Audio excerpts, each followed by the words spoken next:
Ang John chapter 1 verse 12 and 13 ay nagpapatunay na ang naligtas ng minsan ay ligtas na magpakailanman. Sinasabi ng Bible sa verse 12, "But as many as received him, to them gave he power to become the sons of God, even to them that believe on his name." Sa 13 sabi niya, "Which were born not of blood, nor of the will of the flesh, nor of the will of man, but of God."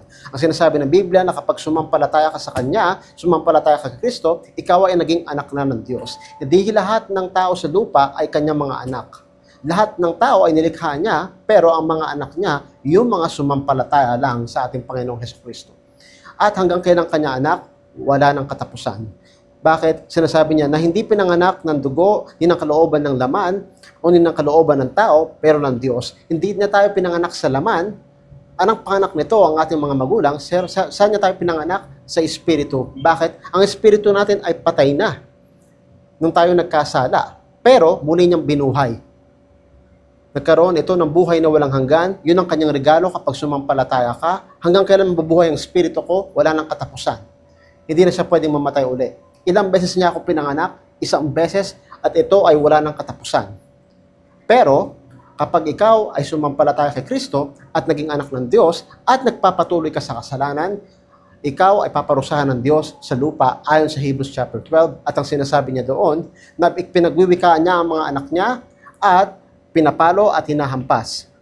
Lahat ng anak ng Diyos ay pinapalo niya, hinahampas. Bakit? Dahil lahat ng anak ng Diyos sa lupa ay nagkakasala. At hindi hayaan ng Diyos na magpatuloy sa kasalanan. Dinidisiplina niya tayo. At pwede niya rin tayong pauwi na maaga sa langit kung gusto niya. Pero hindi nangangahulugan na hindi niya na ako anak. Sapagkat nung bata pa tayo, ang mga magulang natin ay pinaparusahan tayo, dinidisiplina tayo kapag tayo nagkakamali. Ganon din ang ama. Nangangahulugan ba na hindi na ako anak ng Diyos? Anak pa rin niya ako kahit anong mangyari. Yun nga lang, may parusa sa lupa kung hindi mo sinusunod ang iyong ama na nasa langit.